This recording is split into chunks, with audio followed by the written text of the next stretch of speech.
A very good evening to you and welcome to CoreTV News. And this hour, I am Nena Nyama. The 8th Senate has approved and adopted a legislative agenda to guide its activities and proceedings for the next 4 years. The guidelines were adopted after a lengthy deliberation on the floor of the Senate today. Members expressed hope that an ad hoc committee will be set up to ensure compliance with the provisions of the agenda. Bringing more details of this particular report in our subsequent bulletins. The National Assembly has opened a 2-day dialogue on economy, security and development. The session is expected to come up with strategies and initiatives to, among others, tackle corruption, reduce cost of governance, as well as develop post-conflict programs in the affected parts of the country. The conference is organized by the National Institute for Legislative Studies in Abuja. Our National Assembly correspondent, Basiaye, reports that the lawmakers also pledged to see through the petroleum industry bill this time around. Those in attendance include past and present federal legislators as well as staff and management of the National Assembly. Serving lawmakers in the two chambers, their counterparts from State House of Assemblies and other government officials were also present with an array of resource persons.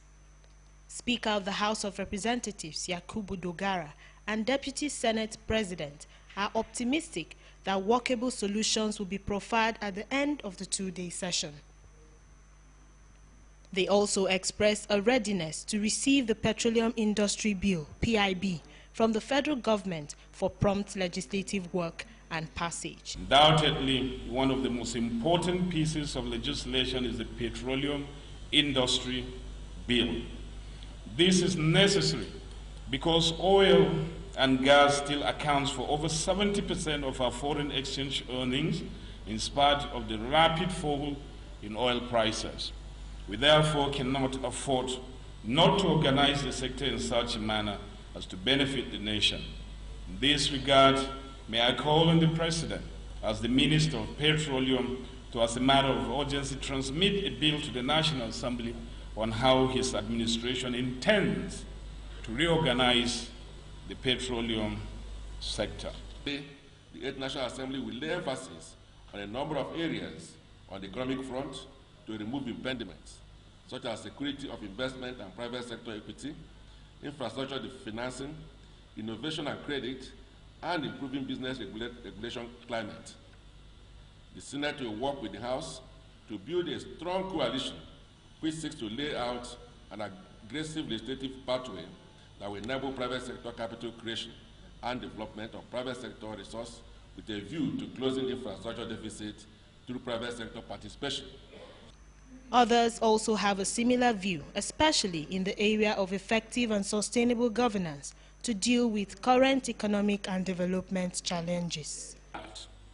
Appropriate strategies, policies, and programs are needed, and they are required indeed to address the existing social, economic, and development challenges as the nation moves ahead. We trust that a common ground shall be found and the necessary commitment consolidated around these issues during your deliberations. These lawmakers applauded the conference, but say implementation of the recommendations is key and must be all-inclusive. Our orientation has to change. I believe that what we are doing here today, the dialogue is good, it is healthy. But the point is, if we talk, we have to walk the talk. So people have to really go out there and we have to really deliver to the people. When the leadership misses their focus, then the therefore means development cannot go on. But when the leadership is strong and they are focused on what they were elected for, then we are sure of our country being developed. Papers will be delivered on transparency and accountability, infrastructure and development, governance, democracy and economy, among others. Basiaye, CoreTV News, Abuja. Minister Lai Mohammed has been speaking on the recent merger of some ministries and the composition of the new cabinet. He wants Nigerians to understand the minister's roles are largely supervisory. Speaking particularly on the appointment of former Lagos State Governor Batunde Fashola as minister in charge of the now merged Ministries of Power, Works and Housing, Mohammed said there was no doubt about the minister's ability. Ministers are meant to provide leadership.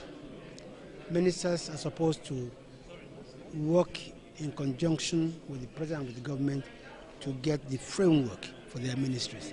The day-to-day implementation of this is actually with technocrats. Now, I think when you look at the Ministry of Power, Works and Housing, you must first understand that we have very little left in power these days. Power has been privatized. Apart from gas and transmission, there's nothing more in power. All the generation, all the generating stations have been privatized. Distribution has been privatized. So really, the Minister for Power really is more about policy these days and probably more about transmission. And even transmission, I'm told, will soon also be, either be privatized or be rationalized. So it's not so much about. I think we're a bit obsessed in Nigeria about power. The kind of, for me, what a minister has are obligations and responsibilities, not really power. And I believe that Mr. President, in his very good judgment, must have believed that that is the best way, not just to reduce cost of governance, but at the same time put together ministries that can synergize, ministries that are related to one another. I don't see, I really don't see any issue. And believe me, we have absolute confidence in the capacity and competence. Stakeholders in Nigeria's politics are demanding a review of electoral transition practices at both the federal and state levels. Speakers at the National Democratic Institute's Transition Stakeholders Dialogue says it is important to design a roadmap to address transition issues and challenges identified. This, they say, is necessary to guide the country in future electoral transitions. Our correspondent Jamila Fegwa was at the event. Nigeria recently transferred power from one political party to another at the national level, and the first time in recent political history following the outcome of the 2015 general elections. As a way of consolidating on the feet, stakeholders called for a framework to address some challenges in the process. Most often when referring to political transitions, one refers to a shift from an authoritarian regime towards a democratic regime. However, the great increase in the number of democracies in recent decades is well known and much celebrated. What is less well recognized is the dramatic evolution of the type of democracy throughout the period, where parliamentarianism once was the rule and presidentialism the exception. Various forms of presidentialism now dominate. Although INEC is not directly involved in the transition process, it organizes elections leading up to transition. The chairman, Mohammed Yakub, hoped that some of the election transition issues will get a deserved attention. INEC's role in the electoral process generally serious will be declaration of results and issuance of certificate of returns to successful candidates. Apart from its defense of any litigation that may arise therefrom, it doesn't have any role to play in the transitional arrangements. However, it feels that this conference is particularly important because the significance of any transition arrangement is such that an improper management of the process can lead to itself a threat to the transition. NDI, as a non-profit, non-partisan organization, worked with various political parties, organizations to ensure a smooth electoral transition. This was attested to by the Minister for Information and Culture, Lai Mohammed, who represented President Muhammadu Buhari at the event. The National Democratic Institute is described as a non-profit, non-partisan, non-governmental organization that has supported democratic institutions and practices in every region of the world for more than 3 decades. Let me testify here that indeed the NDI is living true to its expectation and reputation for the critical role it played in ensuring the success of the last elections in Nigeria in March and April 2015. He, however, noted that the transition did not go well as perceived by many, while the Minister for Youth and Sports, Solomon Dalung, questioned the transition committee set up by the past administration. When eventually the outgoing government finally sent its handover notes, they were not as helpful as they ought to have been. The notes failed to disclose the information necessary for an incoming government to be up and running. This explains why, upon assuming office, I had to take briefings from ministries, departments, and agencies for more than 2 months, even as I had to attend to other serious issues of governance.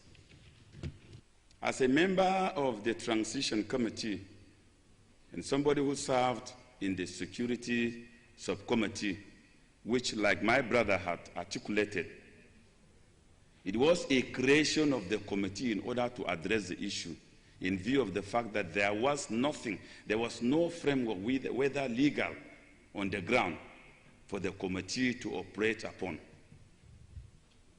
It was indeed a very big dilemma. The committee, which was supposed to be seen as a partner, not too long after its integration, took the status of an enemy. In her address, Dr. Martha Kuma, an American political scientist, said Nigeria, as the largest democracy in Africa, needs to get it right. As the country with the largest economy and population in Africa, your election serves as a landmark that gives hope to other countries and their people. Since 1999, the NDI has worked with National Assembly, state legislatures, political and civil institutions to help deepen democracy and good governance in Nigeria. Jamil Afegwa, CoreTV News, Abuja. Nigeria will soon start a national measles campaign that will target 39 million children between the age range of 9 and 59 months. The Executive Director of National Primary Health Care Development Agency, Ado Mohammed, disclosed this at a news conference in Abuja. He said the first phase of the campaign will be done in 19 states in the northern region, while the second phase will be from January 2016 in the remaining 17 states of the Federation. Health officials are to be deployed to 96 internally displaced camps in Borno, Yobe, Adamawa, and FCT for the exercise. The Nigerian Army has once again arrested another suspected Boko Haram terrorist, John Tranquil, at Kasuwa, Shanu area of Maiduguri. Tuku Gusau, the media coordinator of Operation Lafia Dole, disclosed this in a statement in Maiduguri. He added that the troops of the 7th Division Garrison Nigeria Army in Operation Lafia Dole made a remarkable progress by arresting the Boko Haram terrorist kingpin in Maiduguri metropolis. Going further, he said preliminary investigations revealed that the suspect, the 9 others, sneaked into Maiduguri with the suspect armed with AK-47 assault rifle, and a Toyota Hilux vehicle laden with 20 improvised explosive devices meant to be detonated at some selected targets in the city. We'll take a break now, return with more stories. To stay with us. Some pundits believe that as long as the political system is driven by selected few, corruption may be difficult to fight. You should be careful about what you say. I am not the only politician. Even if I've wronged anyone, it is time to forgive me. Political Arena every Sunday at 9:15 p.m. and a repeat broadcast every Tuesday at 1:30 p.m.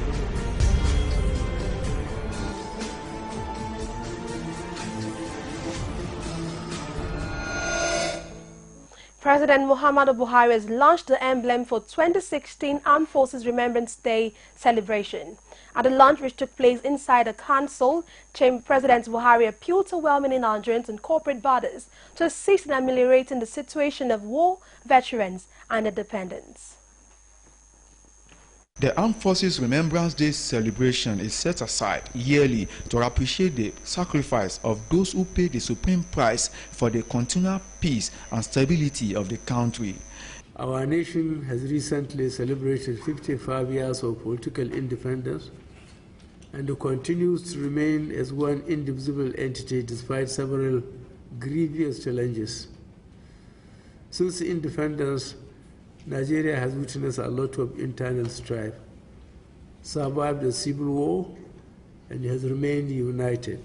This year is not an exception, as the government is prepared to celebrate the first under President Buhari administration. Speaking before the official launch of the emblem, President Buhari says there is need for well-to-do Nigerians and corporate bodies to lend arms in the effort of ameliorating the suffering of hero and heroine of the country as well as their dependents.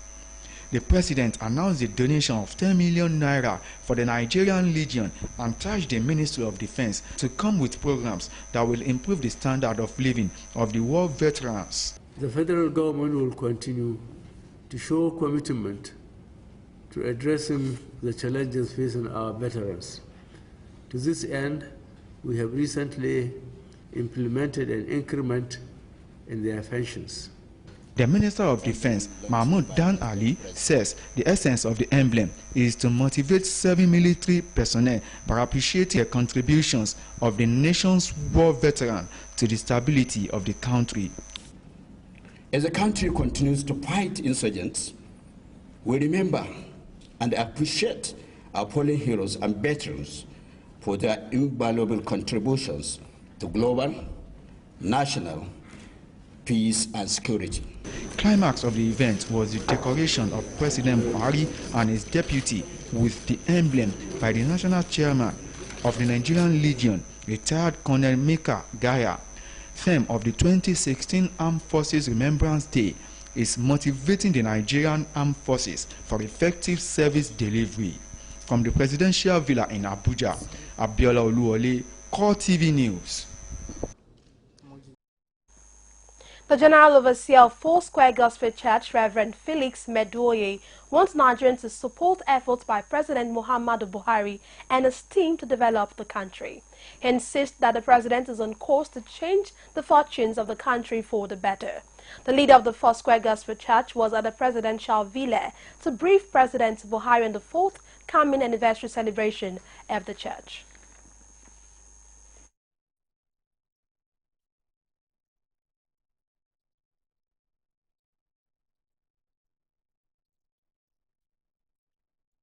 But you know, it has come on for only very few months. We can't count years yet. It takes time for things to change.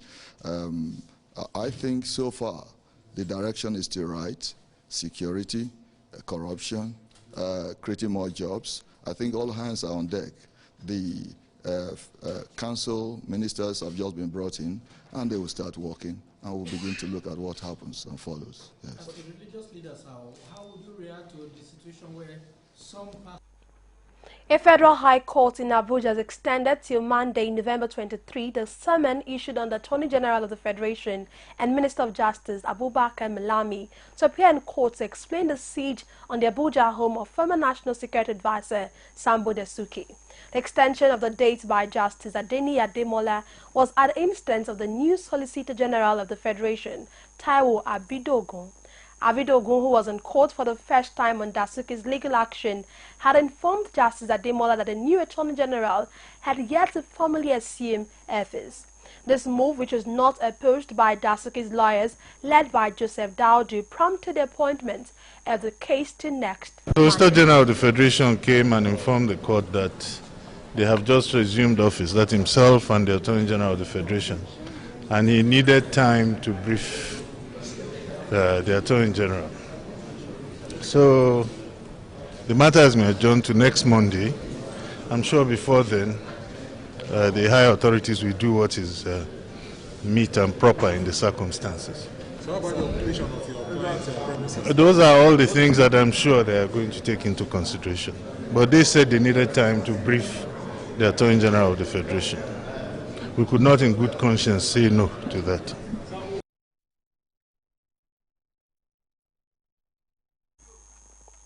A civil society...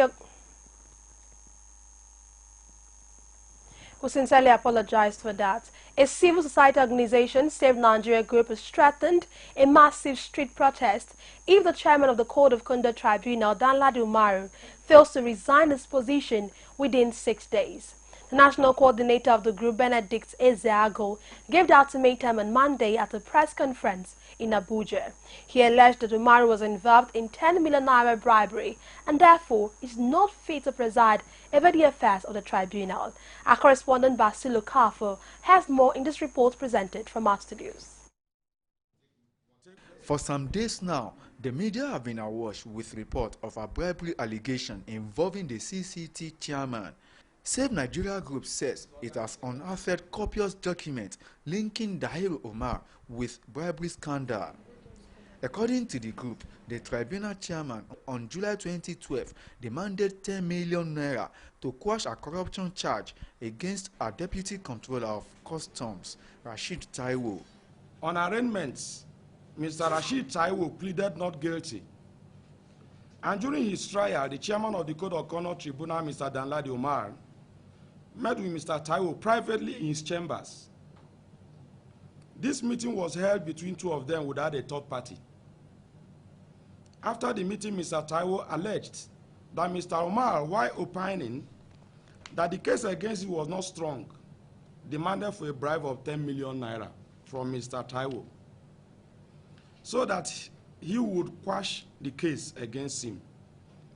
And that Mr. Taiwo told him to think about the offer, and the implication of being convicted. Both of them thereafter exchanged their telephone numbers. And some days after the unholy meeting, Mr. Omar started pestering Mr. Taiwo to pay the demanded bribe. And instead of giving him any amount in cash or dollar, as Mr. Omar was alleged to have demanded, Mr. Taiwo hid under the cashless policy and opted to pay the sum of 1.8 million naira to his Zenith Bank account belonging to Mr. Omar's personal assistant, Ali Gambo Abdullahi. The group claimed that after several pressures, Taiwo paid 1.8 million naira into an account provided by Omar's personal assistant, Ali Abdullahi.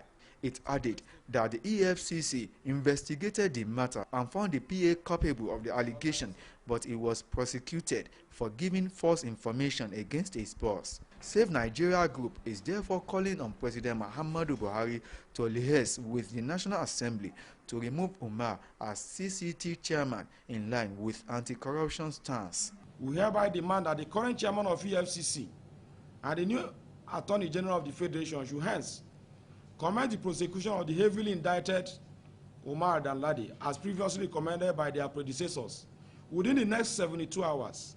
Otherwise, we will have no other alternative than to mobilize the Nigerian masses for a torrential protest march that will compel the said Danladi Umar, EFCC, the Attorney General of the Federation, and the Buhari-led government to do the needful, since the integrity of our judicial process and our criminal justice system cannot be mortgaged on the whims and caprices of a few mischievous political interests. Effort by CoreTV News to interview the media officer of CCT, Jubil Ibrahim, on the allegation was not successful. Ibrahim argued that he was not in the position to speak on the matter. The incessant fuel scarcity in the country has been a major issue affecting the economy and Nigerians. Despite efforts from previous and present administration, the issue of scarcity remains a subject of discourse as queues have gradually resurfaced in Lagos. Sarah Yeko, who visited some filling stations in Lagos, has more in this report. Fuel scarcity has again hit the streets of Lagos and other parts of the country, as most filling stations are locked and long queues are experienced by commuters.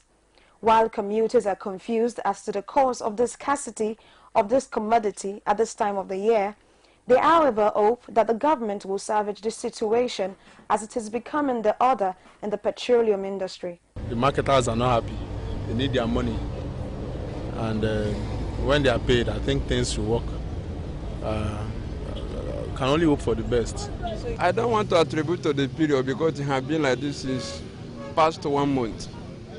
So I think they just want to hoard the fuel. The reason is best known to them. But I don't believe it's because of the period we are in. Are we really at the festive period? I don't really know what I should say. But a few days back, I think last week, I saw a news headline which said the importers or the marketers were hoarding fuel for whatever reason, even after we're told the government had paid a certain amount, which ran into billions. I can't really say. We're appealing to the government. I don't know. We think there is to pay the marketers the subsidy areas or something. You know, because we're getting into the festive period now, to make easy flow for commuters to get fuel. Meanwhile, petrol is sold at different prices and above the stipulated government price of 87 naira in the various filling stations. The chairman, Nigerian Union of Petroleum and Natural Gas Workers, Tokunbo Korodu, said that the epileptic situation is an intentional act by some investors in the petroleum sector. As an investor, when they bring into their depot, they also still want to make profits. That's why you see some of them selling between 100 to 110. I know the federal government meant well for Nigerians. They have good intention to correct the abnormalities of the past. But the cabal, they are at work. He, however, encourages the government to be unrelenting in their fight against corruption. NUPENG, we are not policy maker. We are stakeholders. The best thing NUPENG can do is what I'm doing right now. Wherever we think things going wrong, we draw the attention of government to it and the public. It is not left for government. If truly they have genuineness, the genuine intention to correct these abnormalities, they should not sleep. It is expected that the President, Muhammadu Buhari, will be more proactive in his effort to finding a lasting solution to fuel scarcity in the country. Sarah Yeku, CoreTV News, Lagos. The few kills that disappeared shortly after President Muhammadu Buhari took over office have resurfaced in the Federal Capital Territory. A drive through the city center shows that some stations operated by the NNPC don't even have the commodity in stock. Our correspondent Bukola Feni went around some of the filling stations and a report is presented from our studios. A visit to fuel stations in the capital city reveals apprehension etched in the faces of motorists. Many claim they have slept at the stations just to buy fuel early Monday morning. Back on the streets, most of the residents spend long hours either going or coming back from work. Assurances by the NNPC are now being taken with a pinch of salt as concerns increase about the looming fuel scarcity during the Christmas season. Residents have blamed the scarcity on the inadequate stock of petroleum. And I've been here close to an hour, and then the experience is terrible, it's hectic. I have so many things to catch up with today, but I couldn't meet up because I'm queuing up, so trying to get fuel. Some, however, complain that despite the scarcity, the selective procedure at the filling station is frustrating. Military personnel and their paramilitary counterparts, who are supposed to keep the peace, are busy selling to their colleagues, while the citizens are left to stay in queues for hours. Some residents fear that the change promise might be a ruse. After all, despite assurances again from the NNPC that enough fuel is available to last till the end of December. Well, I've been here for the past 2 hours, looking for fuel. Now, the situation is very pathetic. As you can see, the line is very long, and the people are desperate looking for fuel. They are not even selling. This fuel filling station is not selling. The other side where they are selling, I think, is usually for their coupon customers. And what I heard, is that those big men, people that have the money or your extra 2,000, they will allow you to go through there. I mean, this is pathetic. This is pathetic. And the attitude of the attendant and the government, so-called uniform men, is too bad, because they ignore us on the line and they are opening one way for the government, the uniform men, to come in and buy fuel while we have been waiting for more than 6 hours, which is really not good for we, the poor masses, or whatever you called it. They should follow line. If they are not following line, they should allow everybody, a common man too, should go in the way they are going in with their cars. they are in the position to fight for this, we should not fight for them. So if the people to fight for us, if they are behaving this way, what are we going to do? Despite the hardship commuters are however going through, they are optimistic that the situation will get better soon. The decision of the Ekiti state government to charge quarry workers 1,000 naira per trip has caused tears the union in Ekiti state embarks on indefinite strike. The strike action by the quarry and tipper drivers has grounded much bidding activities as the state government says there is no reversal in the 1,000 naira charges. Our correspondent Rashid has more.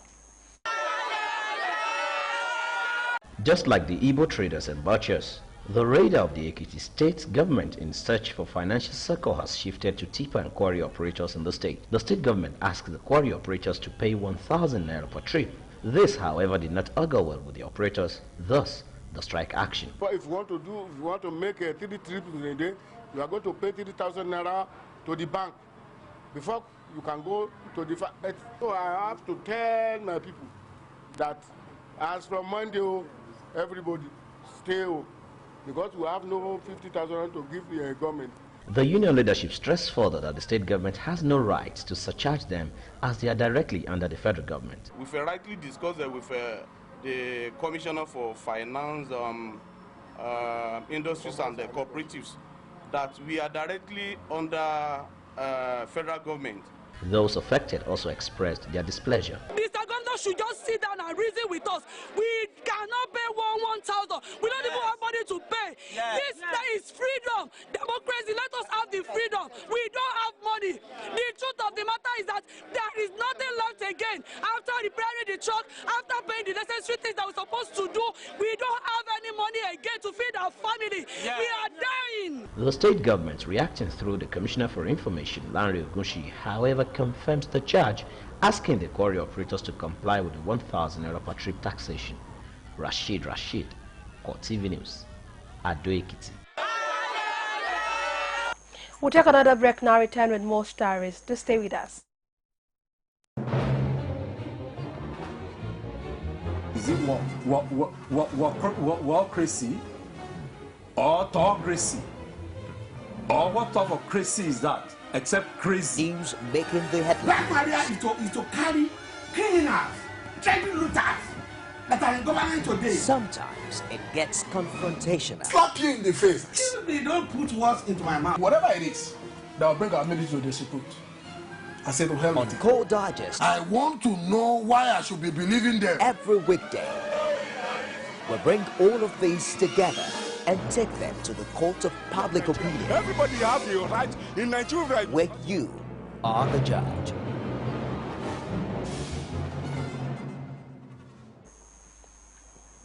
Glad to have you back. On the foreign scene, Israel's Interior Ministry has placed travel bans on 3 senior officials in the northern branch of the Islamic movement. This is coming as rights groups accuse the government of cracking down on Palestinian citizens of Israel. Along with the movement's leader Sheikh Raed Saleh, travel bans were also issued to deputy leader Kamal Khatib and head of the movement's public relations officer Yusuf Awade. Saleh and Awade are banned from traveling until January 15, 2016, while Khatib is forbidden from leaving the country until January 18. Israel's Interior Minister Sylvan Shalom, who issued the travel ban, said allowing them to travel would be a security threat to the country. Meanwhile, the Islamic movement has rejected the ban. And now to sports, Olympic team coach Samson Siasi has begged his mother's abductors to release her to enable him focus on the task of winning a ticket to next year's Olympics in Rio de Janeiro, Brazil. Madam Olgere Siasia, age 72, according to the ex-Super Eagles striker, was abducted in the village of Odoni, Bayelsa State, by 3 men on motorbike. She was the only one at home in the village, taking care of Siasia's father, who is visually impaired. Tottenham striker Harry Kane says there is no reason to press the panic button ahead of today's international against France and is confident England can redeem themselves after a lackluster performance in the 2-0 friendly loss to Spain. The European champions had more than 60% of possession during Friday's game in Alicante, and goals from Mario Gasper and Santi Cazorla in the final 20 minutes were enough to end England's 15-match unbeaten run. Kane, who has scored 5 goals in the last 3 Premier League games for Tottenham Hotspur, remains optimistic ahead of the Euro 2016 tournament in France next year, and has asked supporters to retain belief in the side. And finally, Africans have been charged to make proper use of talents of artistry and music. National leader of the All Progressive Congress, Bola Tinubu, charged all stakeholders in the entertainment industry to work hard and appreciate one another in diversity. Tinubu says he believes that Africa will create a pride of space across the world in the shortest possible period. Our correspondent, Omotayo Law, has more from the 2015 All-African Music Awards night.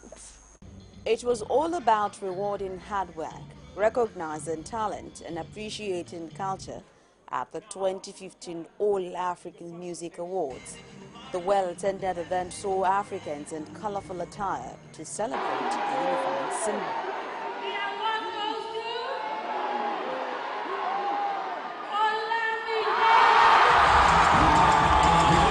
Winner of the biggest award for the night, who backed the best supporter of Africa's art and culture, and also the national leader of the All Progressive Congress, Bola Tinubu, says poverty, disease and ignorance can be conquered through recognizing and promoting Africans' talent. I believe you believe in what I believe. You accept and agree with what I believe. You share my value for African Renaissance. It is not the only faces of shrinking ugly children infested by famine and exclusion that is the face of Africa. We've seen the face of talent here. We know if we work hard, if we forge together, we can bring African back with pride, talent, culture in particular. For the urban communities, the entertainment industry is a growing field with its myriads of challenges, but a ground worth exploring. Money is really secondary. Firstly, you need to believe in yourself enough to know that whatever you're doing is worth doing well. You could be doing something passively, and because you're not putting in enough sacrifice and enough time, enough work, it's not going to build into how big you want it to be. It's just like a baby. I think we're improving and we're going somewhere greater than where we were before. And at least there's what we call unity, there's one love, and with that one love, we're going far. Sure you get. I think there's a whole lot of hope in Nigeria as regards the entertainment industry. Things are already beginning to be, doors are opening, opportunities are coming in. So I think in 2016 and 17, we're going to be one of the biggest country providing a whole lot of, biggest artists. And Nigeria is one of the best country. That's what I think, basically, Experienced players in the industry spoke on what was obtainable in the past, the current situation, and made projections on what the future holds for the industry. Music now are being dictated by the youth, and the younger ones, they've explored different avenues to get known. And again, they felt the easiest way to get known is to be promiscuous. In those days, there were songs that were at that level as well. They will come, they will fall by the wayside, and then the music with good content, with good lyrics, will stand in test of time, that will now become classics. Well, you can't stop it completely, you can only reduce it. Have laws that will guide intellectual property. These laws should be implemented, not just have them. It should be enforced. I think it will help. At least you can see what they've been able to do in the past 2-3 years. They've really grown. In particular, when it comes to music and when it comes to movies, they've really grown. And then basically that's what we hope for. And for the other sectors of entertainment to also grow and get better than it is right now. So that's just what we hope for too. As we get our fundamentals together and we deal with all our foundational issues, the structure, intellectual property, distribution, management, and all of that, I think music is going to be one of the major contributors to national economy. The award winners did not take for granted the honor bestowed on them while calling on the government to assist in fighting the hydra-headed evil in the industry called piracy. Not only for entertainment, music has been highlighted tonight as a major instrument for unifying a nation. It's capable of ending terrorism, so say many of the analysts who spoke tonight. And one major message is that music should be used as a growth and development instrument because Africa has got talent, they say. Omotayo Alo, CoreTV News, Lagos.